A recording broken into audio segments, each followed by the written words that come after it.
밀라노의 공기는 올림픽 성화 점화 70이 시간 전부터 이미 뜨거워지기 시작했습니다.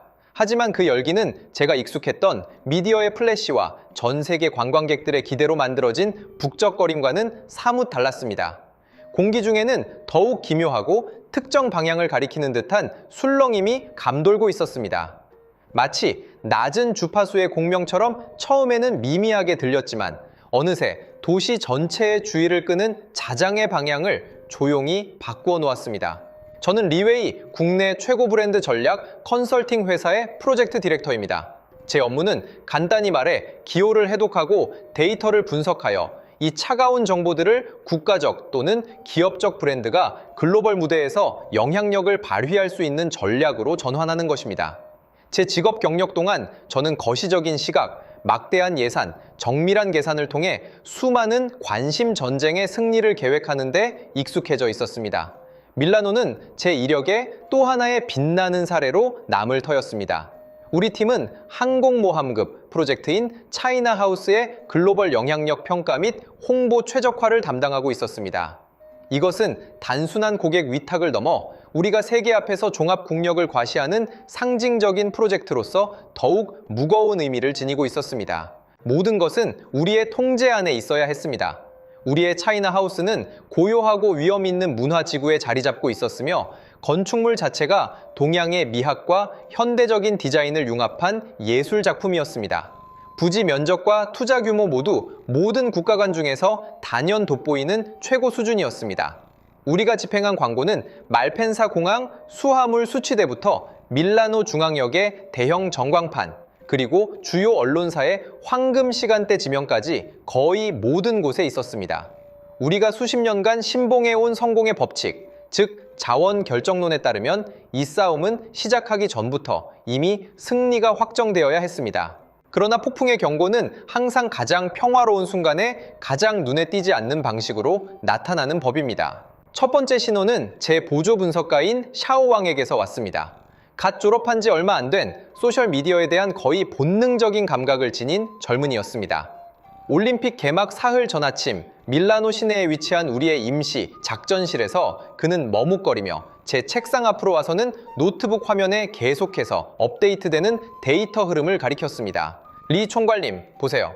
이 코리아 하우스 태그의 인기가 좀 심상치 않게 오르고 있습니다. 저는 당시 유럽 주요 언론의 대중국 태도에 대한 분기별 분석 보고서에 파묻혀 있었던 터라 그의 말을 듣고는 그저 눈썹을 살짝 치켜 올려 화면에 가파르게 상승하는 곡선을 훑어볼 뿐이었습니다. 그냥 잡음일 뿐이야. 저는 노련한 전문가 특유의 미처 알아차리기 힘든 오만한 어조로 말했습니다. 대형 행사 초기에는 데이터 잡음이 항상 많지. 젊은이들이 들뜨고 싶어서 뭔가 기발한 걸 시도하는 건데 24시간도 못 갈 거야? 우리 자체 핵심 지표에만 집중해. 샤오왕은 뭔가 더 말하려는 듯 우물쭈물했지만 제 단호한 시선 아래 결국 고개를 끄덕이고 물러났습니다. 저는 그때 신경 쓰지 않았습니다. 제 세상에서 이런 인플루언서나 트렌드 블로거들이 일으키는 작은 파도는 항공모함이 항해할 때 가끔 수면 위로 솟아오르는 몇 마리 돌고래와 같았습니다. 흥미롭긴 하지만 대세에는 아무런 영향을 미치지 않는 것이었죠. 우리의 목표는 글로벌 여론의 흐름을 좌우할 고래와 상어들, 즉 정재계 인사들과 주류 언론이었습니다.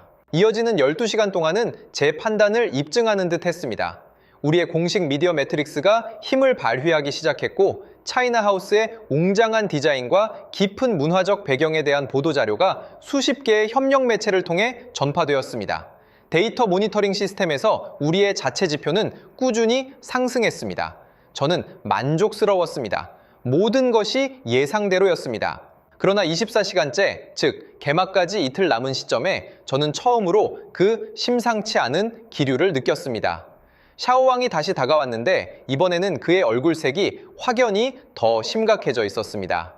리 총괄님, 그게 말씀하신 것처럼 사라지지 않았습니다. 사라지기는커녕 인기가 저희를 넘어섰고 현지 젊은 세대 사이에서는 거의 도배되는 수준입니다. 저는 눈살을 찌푸리며 마침내 손에 든 보고서를 내려놓고 그의 화면으로 완전히 주의를 돌렸습니다. 이번에는 단순히 외로운 곡선 하나가 아니라 완전한 여론 생태계가 보였습니다. 인스타그램에는 코리아 하우스에 대한 짧은 영상과 사진이 분당 수백 개씩 게시되고 있었고, 틱톡에서는 코리아 하우스에서 K-팝 춤추기 챌린지가 인기 토픽이 되었습니다. 심지어 심도 있는 내용을 중시하는 트위터에서도 일부 기술 및 문화 분야의 오피니언 리더들이 이곳에 대해 논하기 시작했습니다. 가장 불안하게 만든 것은 이러한 콘텐츠의 게시자들이었습니다. 그들은 우리가 돈으로 살 수 있는 사이버 부대가 아니었습니다. 그들은 세계 각지에서 온 실제 젊은이들이었습니다. 그들의 얼굴에는 제가 매우 익숙하면서도 낯설게 느껴지는 무언가가 넘쳐 흘렀습니다. 바로 진심에서 우러나오는 꾸밈 없는 기쁨이었습니다. 그들은 미래지향적인 공간에서 크게 웃고 춤추고 음식을 맛보며 그 기쁨을 전 세계와 공유하기 위해 안달이 나 있었습니다. 수많은 개개인이 모여 형성된 이 전파력은 조용히 일어나는 완벽한 폭풍과 같았으며, 그 에너지 수준은 우리가 전통적인 광고 집행으로 만들어낼 수 있는 소리보다 훨씬 더 컸습니다. 정확한 위치는 어디야? 제 목소리가 다소 건조하게 나왔습니다. 도모 대성당 광장 근처입니다. 샤오왕이 신속하게 대답했습니다. 밀라노 시내의 가장 핵심적인 위치죠. 제 심장이 쿵 하고 내려앉았습니다. 그 위치 선정 자체가 도발적인 야심으로 가득했습니다. 그리고 불과 24시간 만에 그 야심을 현상적인 도시의 핫플레이스로 실현시켰다는 것은 단순히 기발한 아이디어 이상의 무언가가 필요했음을 의미했습니다. 제 내면의 경험과 이론으로 쌓아 올린 견고한 요새는 이 민간에서 솟아나온 생명력 넘치는 야생적인 힘에 의해 처음으로 미세한 균열이 생겼습니다. 36시간째가 되자 그 균열은 무시할 수 없는 심연이 되었습니다. 우리 팀의 현지 협력사, 밀라노 패션계에서 상당한 영향력을 가진 한 여성이 에둘러 표현했지만 분명한 의도가 담긴 이메일을 보내왔습니다. 원래 우리 쪽에서 개최하기로 되어 있던 소규모 미디어 간담회를 지금 밀라노 젊은이들이 모두 가고 싶어하는 그곳으로 변경할 수 있는지 문의하는 내용이었습니다. 이메일 말미에는 이런 문구도 덧붙여져 있었습니다. 친애하는 리, 우리는 우리의 청중에게 더 가까이 다가가야 할 것 같습니다. 그 말은 마치 바늘처럼 저의 모든 직업적 자부심을 정확히 꿰뚫었습니다. 우리는 막대한 돈을 들여 궁전을 지었지만 우리의 목표 고객들은 옆집 놀이터에서 열광하고 있다는 소식을 들은 격이었습니다. 저는 컴퓨터를 끄고 일어서서 사무실 전체를 향해 말했습니다. 잠시 나갔다 오겠습니다. 직접 눈으로 확인해야만 했습니다. 제 보고서를 위해서만이 아니라 제가 지난 10수년간 신봉해왔던 모든 것을 수호하기 위해서였습니다. 소문이 과장된 그곳이 대체 어떤 마력을 가지고 있는지 보러 가야 했습니다. 동시에 우리의 항공모함이 제가 생각했던 만큼 정말로 난공불락인지 다시 한번 확인하고 싶었습니다. 저는 먼저 우리의 진지인 차이나 하우스로 향하기로 했습니다. 차가 그 지역으로 들어서자 주변 환경은 더욱 조용하고 우아해졌습니다. 웅장한 건축물은 정성껏 가꾼 잔디밭 위에 우뚝 솟아 있었고, 붉은 기둥과 회색 기와는 밀라노의 햇살 아래 장엄하고 엄숙한 아름다움을 드러냈습니다. 공기 중에는 고급스러운 새 나무와 소독약 냄새가 섞인 향기가 감돌았습니다. 이 모든 것이 우리가 대국 이미지로 설정한 바에 부합했습니다. 묵직하고 우아하며 감히 범접할 수 없는 모습이었습니다. 저는 상서로운 구름 문양이 새겨진 그 육중한 문을 열고 들어섰습니다. 에어컨에 냉기가 섞인 정적이 얼굴로 밀려왔습니다.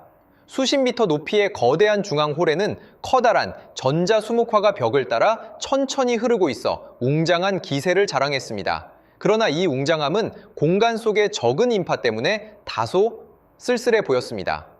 335 방문객들은 대부분 중년 이상의 격식을 갖춘 복장의 공식 또는 비즈니스 대표단 구성원들이었고, 직원들의 안내를 받으며 정중한 거리를 유지한 채 낮은 목소리로 대화하고 있었으며, 마치 신성한 박물관이나 영묘를 참관하는 듯 엄숙한 표정이었습니다.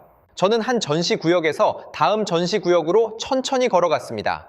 이곳에는 자금성에서 온 유물 복제품들이 한권 유리 진열장 안에 조심스럽게 전시되어 있었고, 중국의 고속철도와 오지 기술을 보여주는 정밀 모형들이 전시대에 조용히 놓여 설명을 기다리고 있었습니다. 아름다운 중국의 웅장한 풍경을 담은 다큐멘터리가 반복 재생되는 거대한 스크린 상영관은 텅 비어 있었고 화면 전환 시 스피커에서 울려 퍼지는 웅장한 배경음악만이 텅 빈 공간에 울려 퍼졌습니다.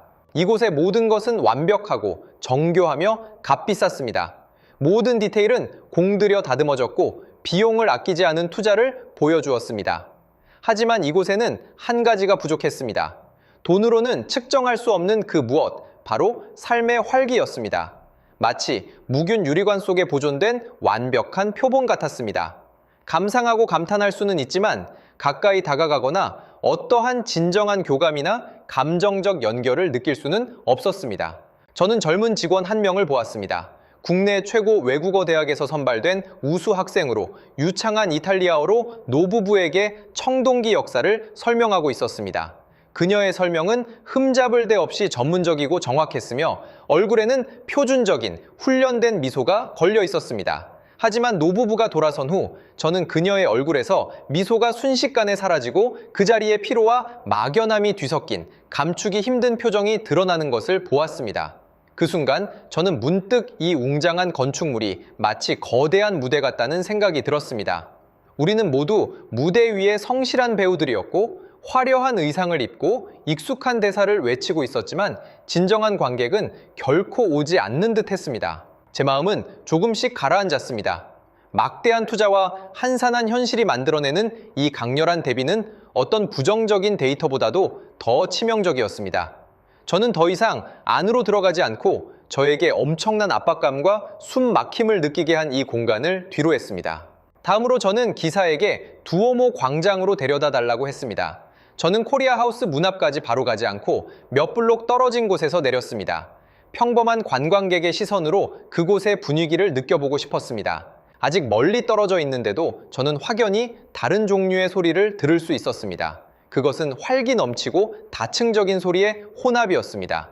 강렬한 케이팝 음악의 리듬이 배경음으로 깔려 있었고 그 위로 수많은 젊은이들의 대화 소리, 웃음소리, 비명소리, 심지어 철판 위에서 음식이 익어가는 지글거리는 소리와 군침 도는 향기까지 더해져 있었습니다.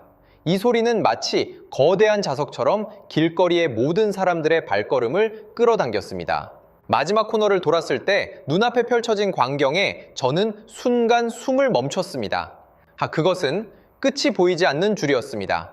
마치 생명력 넘치는 거대한 용처럼 코리아 하우스 입구에서부터 뻗어나와 길을 따라 수백 미터를 구불구불 이어지더니 광장 가장자리에서 꺾여 다시 돌아왔습니다. 줄 서 있는 사람들은 작은 유엔을 연상케 했습니다. 저는 세련된 옷차림의 현지 이탈리아 청년들, 배낭을 맨 북유럽 배낭 여행객들, 미국에서 온 대학생 단체들, 그리고 누가 봐도 중동 및 동남아시아 출신인 가족들을 보았습니다. 그들은 다른 문화권에서 왔고 다른 언어를 사용했지만 모두 초조함, 기대감, 흥분으로 뒤섞인 똑같은 표정을 짓고 있었습니다. 어떤 사람들은 줄을 서 있는 동안에도 멀리서 들려오는 음악에 맞춰 자발적으로 춤을 추기도 했습니다. 저는 미디어 출입증 덕분에 스태프 통로로 들어갈 수 있었습니다. 제가 출입증을 내보이는 순간 제 뒤에 줄 서 있던 수백 명의 부러움 섞인 시선을 느낄 수 있었습니다. 마치 제가 든 것이 평범한 출입증이 아니라 호그와트 입학 특권 티켓이라도 되는 듯한 기묘한 느낌이었습니다. 안으로 들어서자마자 뜨거운 열기가 저를 순식간에 집어삼켰습니다. 차이나 하우스의 정과 공과는 극명하게 대비되는 이곳의 핵심 단어는 동과 만이었습니다. 전체 공간은 그리 크지 않았고 심지어 다소 비좁다고 할 수도 있었지만 이러한 비좁음은 오히려 기묘한 질서와 에너지로 가득 차 있었습니다. 디자이너는 교묘한 조명과 기능적 구역 분할을 통해 한정된 공간을 수많은 작은 체험 섬들로 이루어진 미로처럼 탈바꿈시켰습니다. 제 왼쪽에는 거대한 LED 인터랙티브 스크린이 있었는데 10여 명의 젊은이들이 화면 속 방탄소년단 BTS의 춤 동작을 따라하고 있었고 시스템은 그들의 동작에 실시간으로 점수를 매겨 최고 득점자에게는 작은 선물을 주었습니다.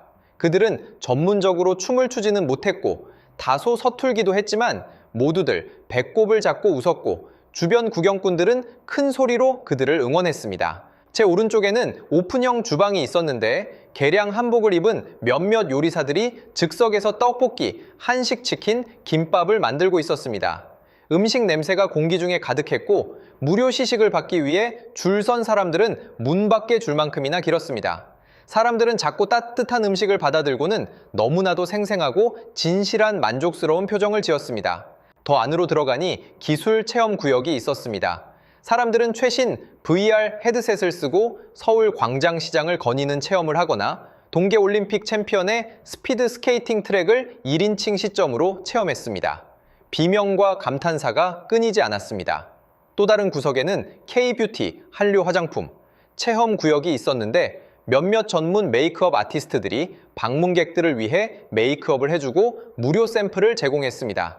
거의 모든 여성 방문객들은 얼굴에 화사한 색조를 더하고 손에는 섬세한 샘플 몇 개를 들고 흥분하며 동반자와 이야기를 나누었습니다. 저는 유령처럼 이 끓어오르는 인파 속을 헤치고 다녔습니다. 제 전문적이고 이성적인 분석 틀로 눈앞의 모든 것을 해체하려고 시도했습니다. 하지만 제 두뇌가 정상적으로 작동하기 어렵다는 것을 깨달았습니다. 왜냐하면 이곳의 모든 장면이 저의 가장 기본적인 감각을 충격하고 있었기 때문입니다. 이곳에는 어떤 거창한 구호도 없었고 우러러볼 만한 전시물도 없었으며 우리가 얼마나 위대한지에 대한 가르침도 없었습니다. 그저 가장 직접적이고 가장 재미있고 가장 몰입감 있는 방식으로 간단한 초대장을 건네고 있을 뿐이었습니다. 자, 우리와 함께 놀아요. 저는 인파의 한가운데 서서 전례 없는 단절감을 느꼈습니다. 한편으로는 우리가 수십억 달러를 들여 최고급 재료와 가장 장엄한 디자인으로 만들어낸 고독한 문화 궁전이 있었습니다. 다른 한편으로는 우리 예산의 몇 분의 1 정도밖에 되지 않을 예산으로 가장 단순한 즐거움만으로 전 세계 젊은이들의 마음을 사로잡은 곳이 있었습니다. 이 대비는 너무나도 선명하고 너무나도 잔인해서 상업 경쟁의 범주를 넘어선 일종의 문명 전시 방식의 세대 차이로까지 치솟았습니다. 우리는 아직 편지를 쓰는 방식으로 자신을 세계에 소개하고 있는데 그들은 이미 짧은 동영상과 라이브 스트리밍으로 세계와 실시간으로 소통하고 있었습니다. 그 순간 제 마음속 깊이 자리했던 투입이 곧 산출을 결정하고 자원이 곧 영향력이다라는 신념의 기반이 처음으로 격렬하게 흔들렸습니다. 저는 돈과 규모가 권력으로 향하는 유일한 길이라고 굳게 믿어왔습니다. 하지만 눈앞에 작지만 아름다운 코리아 하우스는 내 양의 힘으로 천근을 움직이는 방식, 즉 최소한의 힘으로 최대한의 효과를 내는 방식으로 우리가 거액을 들여 쌓아 올린 벽을 너무나도 쉽게 허물어 버렸습니다. 그것은 제가 진지하게 생각해 본 적 없는 질문을 강요했습니다. 막대한 재력으로 모든 비싼 것을 살 수 있을 때 돈으로 살 수 없는 유일한 것은 무엇일까? 답은 이 젊은이들의 반짝이는 눈빛 속에 쓰여 있는 듯 했습니다. 그것은 즐거움이었고 소속감이었으며 내가 그 안에 참여하고 있다는 경험, 그리고 이것을 내 친구들에게 공유하고 싶다는 충동이었습니다. 이것이야말로 이 시대의 가장 희귀하고 가장 귀중한 자원이었습니다. 저는 거의 몽롱한 상태로 코리아 하우스를 떠났습니다. 밀라노의 초저녁 서늘한 바람이 얼굴에 불어왔지만 좌절감, 혼란, 심지어 약간의 두려움까지 뒤섞인 제 마음속 뜨거움을 식히지는 못했습니다.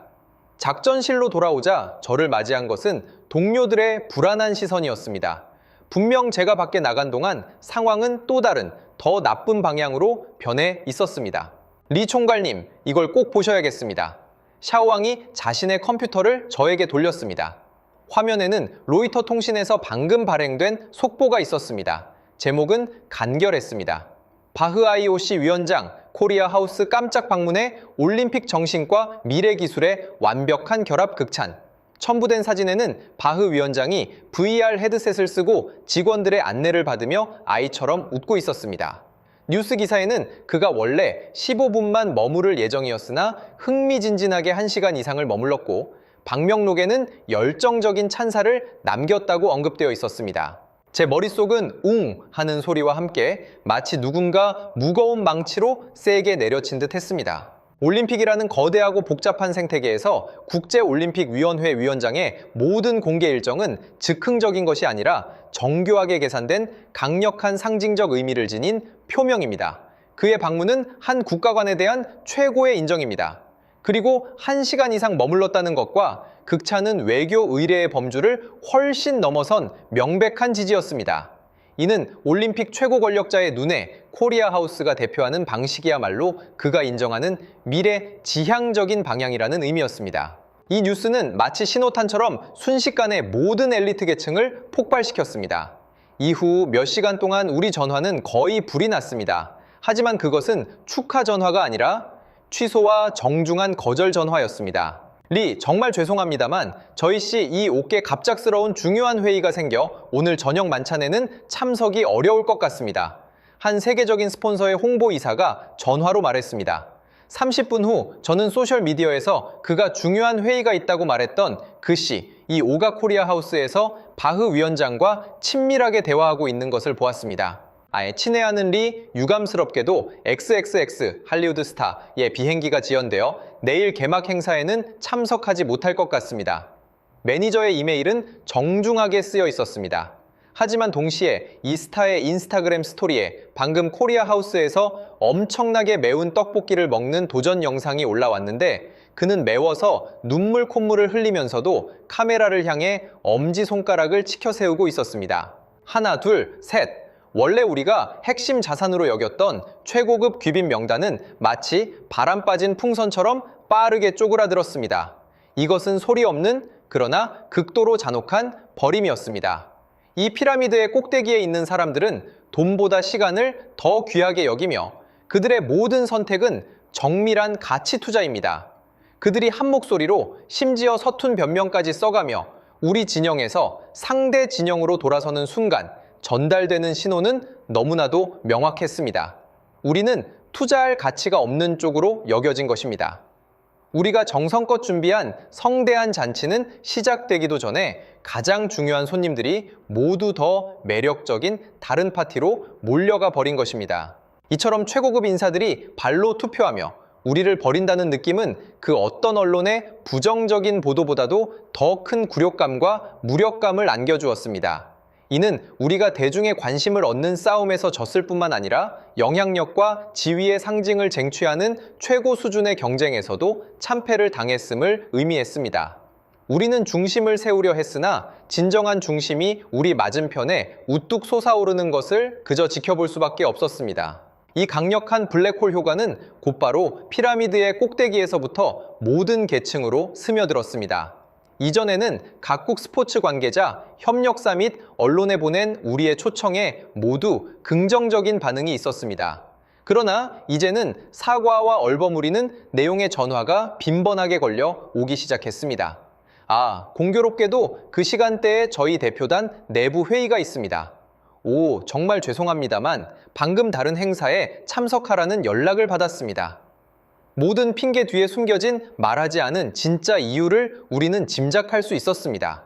제 친구이자 어느 국제 단일 스포츠 연맹의 중간 간부로 일하는 유럽인이 사적인 통화에서 저에게 솔직한 이야기를 해주었습니다. 그의 목소리에는 어쩔 수 없는 듯한 감정이 묻어 있었습니다. 리 친구여, 이해해줘. 너희 차이나 하우스가 나쁘다는 게 아니야. 웅장하고 아름답지. 하지만 세상에 지금 밀라노 전체가 내 의장님부터 인턴까지 모두 코리아 하우스에 대해 이야기하고 있어. 모두 너 가봤어? 거기 정말 그렇게 멋져? 라고 묻는다고. 그게 이제 소셜 화폐가 되어버렸어. 만약 내가 가보지 않았다면 그들의 대화에 참여할 수 없고 나는 재미없고 뒤떨어진 사람으로 취급될 거야. 이건 정치적인 문제도 좋고 싫고의 문제도 아니야. 이건 소속감에 관한 문제라고? 소셜 화폐. 이 단어는 마치 매스처럼 현상의 본질을 정확히 해부했습니다. 현대 사회에서 사람들의 많은 행동은 순수한 이성적 판단에서 비롯된 것이 아니라 깊은 사회적 불안감, 즉 집단으로부터 배제될 것에 대한 두려움과 특정 집단의 중심 인물이 되고자 하는 열망에서 비롯됩니다.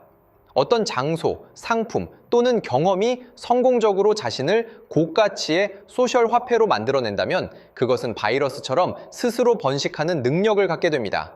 그것을 소유하고 그것에 대해 이야기하고 그것을 공유하는 것이 개인에게 사회적 자본을 가져다 주는 것입니다. 코리아 하우스는 바로 이 점에 성공했습니다. 그리고 우리는 불행히도 무관심한 참고 대상이 되어버렸습니다. 사무실 안의 분위기는 극도로 침체되어 있었습니다.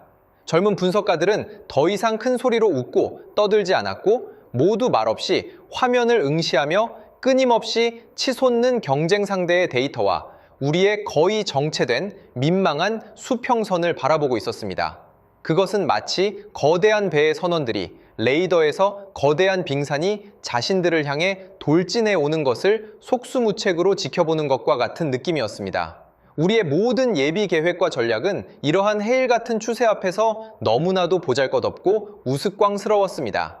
그러나 이 모든 충격과 타격도 제가 직접 목격한 마지막 장면에는 미치지 못했습니다. 그 장면은 마치 정확히 명중한 총알처럼 제 마음속 마지막 저항선을 완전히 부수고 이 황당한 드라마를 절정으로 치닫게 했습니다. 그것은 올림픽 개막 전야였습니다. 밀라노의 밤하늘은 축제의 불빛으로 환하게 밝혀졌고 공기 중에는 환희의 기운이 가득했습니다. 며칠간의 엄청난 압박감으로 저는 기진맥진했고 혼자서 산책을 하기로 했습니다. 제 발걸음은 귀신에 홀린 듯 또다시 코리아 하우스 근처로 저를 이끌었습니다. 저는 가까이 가지 않고 마치 실패한 장군처럼 길 건너편의 그림자 속에 멀리 서서 여전히 불이 환하고 사람들로 북적이는 적진을 바라보았습니다. 그때 익숙한 몇몇 모습이 제 시야에 들어왔습니다. 그들은 우리 국가대표팀의 상징인 빨간색과 노란색 운동복을 입고 있었습니다. 토마토 계란볶음 색깔이라고 불리는 그 눈부신 색깔은 밀라노의 유럽풍 거리에서 너무나도 눈에 띄고 너무나도 눈부셨습니다. 그들은 젊은 운동선수들이었습니다. 심지어 그중 몇몇은 우리가 큰 기대를 걸고 있는 수영팀과 탁구팀의 신예라는 것을 알아볼 수 있었습니다. 그들은 방금 하루 훈련을 마친 참이라 숨길 수 없는 피로감이 살짝 남아 있었지만 그보다 더 큰 것은 무거운 짐을 내려놓은 후에 편안함과 눈앞의 신선한 세계에 대한 호기심이었습니다. 그들 곁에는 코치도 관계자도 없었고 언론의 카메라 세례도 없었습니다. 그들은 마치 평범한 대학생들처럼 삼삼오오 어깨동무를 하고 히히덕거리며 끝없이 길게 늘어선 줄 안으로 들어갔습니다. 그리고 세계 각지에서 온 젊은이들과 함께 끈기 있게 기다리며 본래는 상대편 진영이어야 할 그곳으로 들어가고 있었습니다. 저는 그 자리에 꼼짝 않고 서서 그 순간 온몸에 피가 얼어붙는 듯 했습니다. 제 머릿속은 새하얗게 비어버렸습니다. 이럴 수가? 그들은 우리 거대 서사의 핵심이며 우리 국가의 명예를 짊어진 이들이었고 차이나 하우스의 당연한 주인이었습니다. 우리는 우리 건물 안에 그들을 위한 전용 VIP 통로를 마련했고 독립적인 휴게실, 전문적인 물리치료, 마사지사, 심지어 국내에서 특별히 초대한 요리사 팀까지 두어 언제든지 그들의 향수병과 경기 전 부담을 덜어줄 가장 현지다운 고향 음식을 요리해 주었습니다. 우리는 그들에게 모든 것을, 우리가 생각할 수 있는 모든 최고의 후방 지원을 제공했습니다. 그러나 지금 그들은 이 모든 특권을 포기하고 가장 평범한 관광객의 신분으로 1시간 동안 줄을 서서 단지 다른 집의 파티를 엿보기 위해 기다리고 있었습니다. 저는 멀리서 그들을 바라보았습니다. 한 젊은 체조 선수가 휴대폰을 꺼내 흥분하며 줄 옆에 마스코트 인형과 사진을 찍는 모습도 보였습니다. 키 큰 농구 선수가 문에 붙은 행사 안내문을 호기심 가득한 눈으로 살펴보는 모습도 보였습니다. 그들이 옆에 있는 외국인 관광객들과 능숙하지 못한 영어로 대화하며 몸짓을 섞어 웃는 모습도 보였습니다. 그들의 얼굴에 떠오른 순수하고 젊음이 넘치는 미지와 즐거움에 대한 갈망은 너무나도 진실하고 전염성이 강했습니다. 그런 표정은 우리가 자랑하는 엄숙하고 웅장한 차이나 하우스에서는 단 한 번도 보지 못했던 것이었습니다. 그 순간 제 마음속 수십 년간 굳건했던 어떤 것이 쨍 하는 소리와 함께 완전히 부서져 버렸습니다.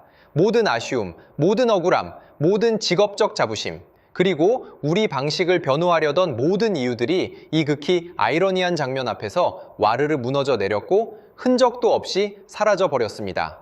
저는 가장 잔인하고 반박할 수 없는 방식으로 그 궁극적인 진실에 직면할 수밖에 없었습니다.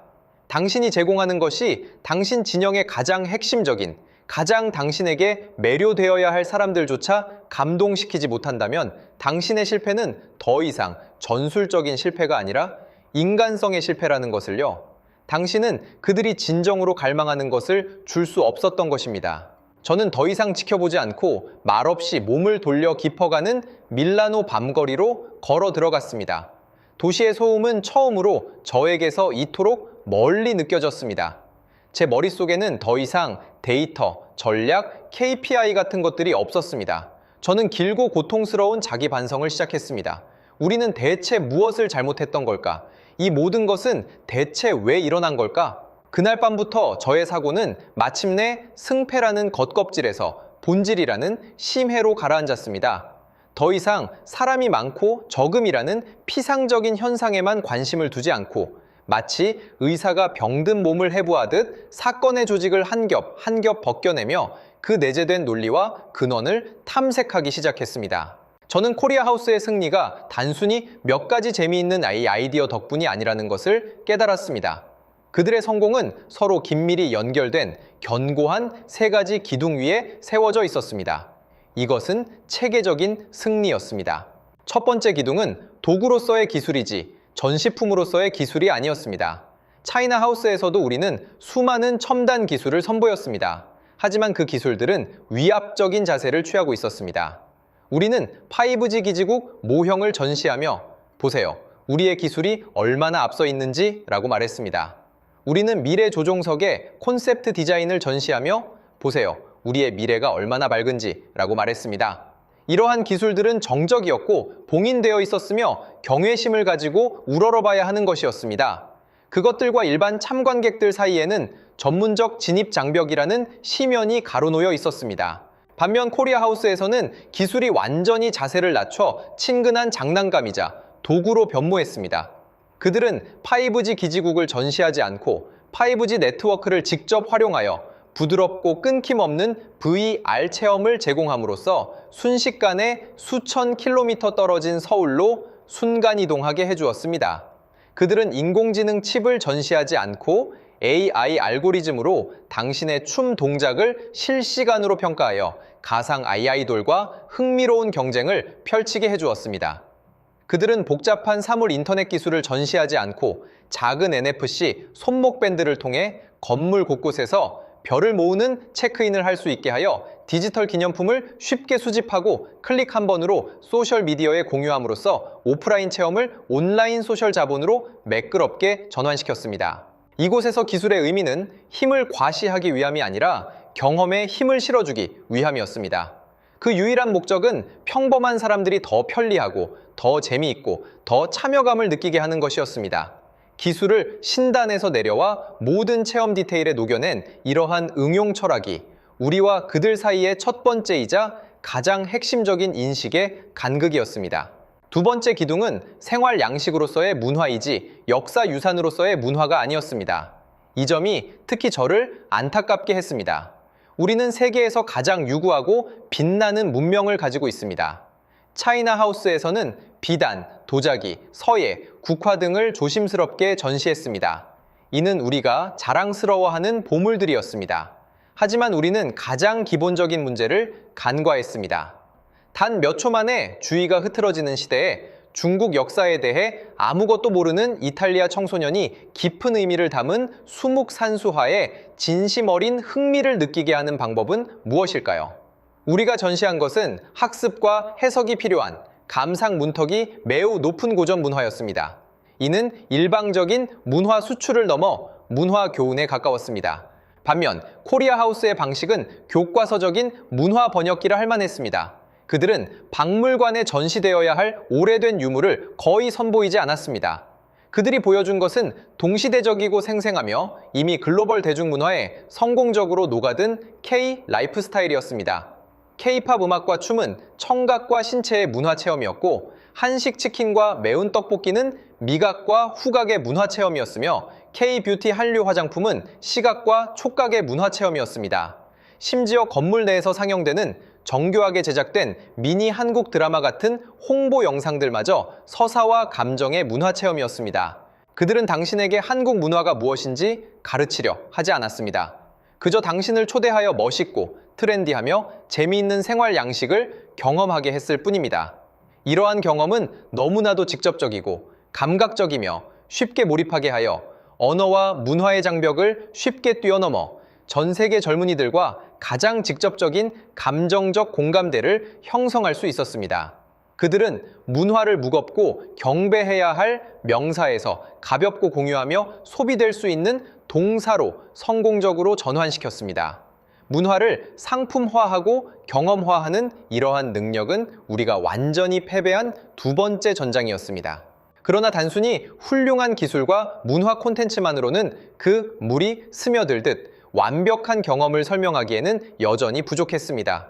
이것이 세 번째이자 가장 은밀하지만 가장 핵심적인 기둥, 즉 체계적인 운영 능력으로 이어집니다. 제가 전문 컨설턴트의 까다로운 시선으로 코리아 하우스에서의 모든 디테일을 되짚어 볼 때 저는 깊은 충격을 받았습니다. 겉으로는 즉흥적이고 혼란스러워 보이는 그 활기 뒤에는 스위스 시계처럼 정교한 운영 체계가 숨어 있었습니다.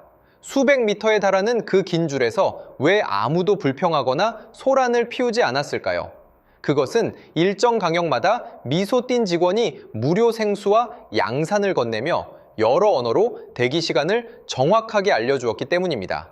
건물 안은 사람들로 가득했지만 왜 혼잡하거나 압사 사고가 발생하지 않았을까요? 그들의 동선 설계는 엄격한 인파 압력 테스트를 거친 일방 순환 방식이었고 모든 주요 지점에는 직원들이 인간 GPS처럼 안내를 했기 때문입니다. 모든 인터랙티브 장비 앞에서 왜 항상 효율적인 순환이 가능했을까요? 직원들이 체험자들이 줄을 서는 동안 미리 장비 조작법 설명과 조정을 완료하여 매끄러운 연결이 보장되었기 때문입니다. 저는 심지어 이런 디테일까지 발견했습니다. 건물 내 화장실은 항상 5성급 호텔처럼 청결하게 유지되었고 항상 문 앞에서 직원이 안내하며 남녀 화장실 대기 시간이 최적의 균형을 이루도록 관리했습니다. 이러한 보이지 않는 디테일이야말로 가장 무서운 소프트 파워였습니다. 이는 코리아 하우스의 성공이 몇몇 천재적인 기획자들의 번뜩이는 아이디어의 결과가 아니라 고도로 성숙하고 전문화된 산업 시스템이 뒤에서 지탱하고 있음을 증명했습니다. 이 시스템은 사용자 심리 연구, 체험 프로세스 설계, 인파 관리, 다국어 서비스 교육부터 후방 지원, 위기 대응 계획에 이르는 모든 단계를 아우르고 있었습니다. 그것은 마치 강력하고 조용한 토대처럼 전면에서 펼쳐지는 모든 화려한 기술과 문화 공연을 든든하게 받쳐주고 있었습니다. 우리가 전혀 의식하지 못했거나 설령 의식했다 하더라도 단기간에 모방할 수 없었던 이 운영 시스템이야말로 그들의 진정한 깊이를 알 수 없는 해자였습니다. 이 세 가지를 명확히 이해하고 나서 다시 우리의 차이나 하우스를 돌아보니 모든 결과에는 그 원인이 있었습니다. 우리의 실패는 어느 한 부분의 실패가 아니라 전체 사고방식의 철저한 실패였습니다. 우리는 여전히 자원 중심의 지난 세기 경쟁 논리에 매달려 있었습니다. 우리는 우리의 건물이 더 크고 투자가 더 많으며 역사가 더 오래되었고 목소리가 더 크면 더 많은 존경과 관심을 받아야 한다고 믿었습니다. 우리는 세상에 우리의 근육과 재력을 과시하는 데 열중했지만 가장 기본적인 질문을 던지는 것을 잊었습니다. 세상의 평범한 사람들은 대체 무엇을 보고 싶어 할까? 우리는 부유하지만 말이 서툰 부모처럼 우리가 최고라고 생각하는 가장 비싼 것, 5,000년 역사, 첨단 기술을 아이에게 무조건 안겨주면서도 아이에게 진정 원하는 것이 어쩌면 함께 놀아줄 재미있는 친구일 뿐일지도 모른다는 것을 한 번도 허리를 숙여 묻지 않았습니다. 우리는 전략적으로 근본적인 오류를 범했습니다. 우리는 시종일관 자기 표현에 몰두했지만 우리의 경쟁자들은 사람들과 연결하는 데 힘썼습니다. 밀라노에서의 이 경험은 저에게 잔혹한 패러다임 전환이었습니다. 그것은 과거의 성공 경험으로 구축된 안락한 인지 온실에서 저를 거칠게 끌어내어 새로운 규칙이 지배하는 낯선 가혹한 광야로 내던졌습니다. 저는 마침내 21세기 글로벌 영향력 경쟁에서 승패를 가르는 결정적인 요소가 더 이상 더 많은 자원이 아니라 더 높은 가치, 창출 효율성이라는 것을 고통스럽게 깨달았습니다. 즉, 당신이 가진 모든 돈, 모든 기술, 모든 문화를 사용자가 기꺼이 인지하고 기꺼이 받아들이며 기꺼이 전파하고 싶어하는 경험 가치로 얼마나 더 효율적으로 전환할 수 있는가의 문제였습니다. 이것은 B2B, 비즈니스 투 비즈니스, 기관과 조직 대상에서 B2C, 비즈니스 투 컨슈머, 개인과 대중 대상로의 전쟁이었습니다. 과거에는 거대한 프로젝트를 통해 다른 국가 정부와 엘리트 계층의 인정을 받는데 익숙했습니다. 하지만 오늘날 모든 사람이 미디어인 시대에는 진정한 영향력은 C2C, 컨슈머, 투 컨슈머, 즉, 수많은 평범한 사람들의 입소문과 공유에서 비롯되는 경우가 더 많습니다.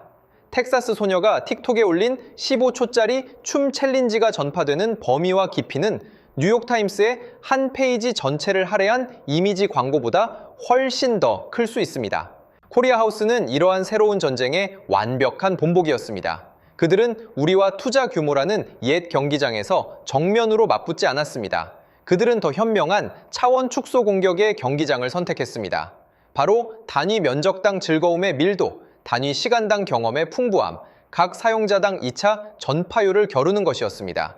그들은 우리보다 훨씬 적은 비용으로 기하급수적으로 증가하는 영향력을 만들어냈습니다.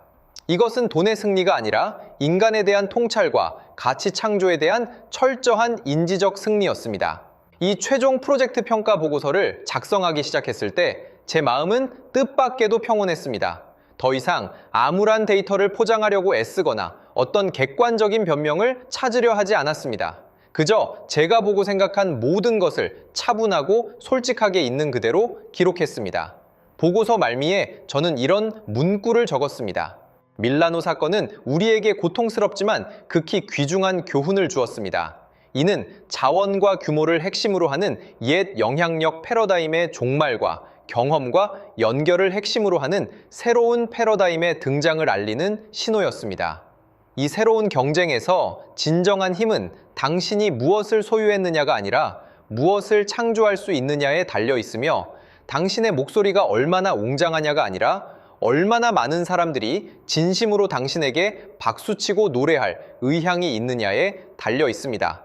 우리가 배워야 할 것은 더 웅장한 궁전을 짓는 방법이 아니라 추운 밤에 즐거움과 소속감을 갈망하는 여행객들을 끌어들이기 위해 더 따뜻한 모닥불을 피우는 방법입니다. 마지막 글자를 쓰고 고개를 들자 창밖 밀라노는 막 불을 밝히기 시작했습니다.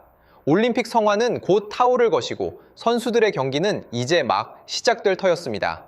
저의 전쟁은 비록 거의 치욕적인 참패로 끝났지만 그것은 저에게 그리고 우리에게 미래로 향하는 무척이나 무겁지만 희망찬 문을 열어주었습니다. 갈 길이 멀고 우리가 바꿔야 할 것이 너무나 많다는 것을 알고 있습니다. 이 세상의 절대적인 승리란 어쩌면 없을지도 모릅니다. 오직 영원한 배움만이 존재할 뿐이죠. 생각건대 길고 긴 인생 또는 직업 여정 속에서 모든 사람은 자신만의 밀라노 순간을 만날지도 모릅니다. 당신이 자랑스러워하던 모든 경험이 순식간에 무용지물이 되는 순간, 당신의 무지와 오만함을 직시하고 편안한 영역을 벗어나야만 하는 순간 말이죠. 당신도 혹시 그런 경험이 있으신가요? 당신의 이야기가 무척이나 듣고 싶습니다. 긴 글 읽어주셔서 감사합니다.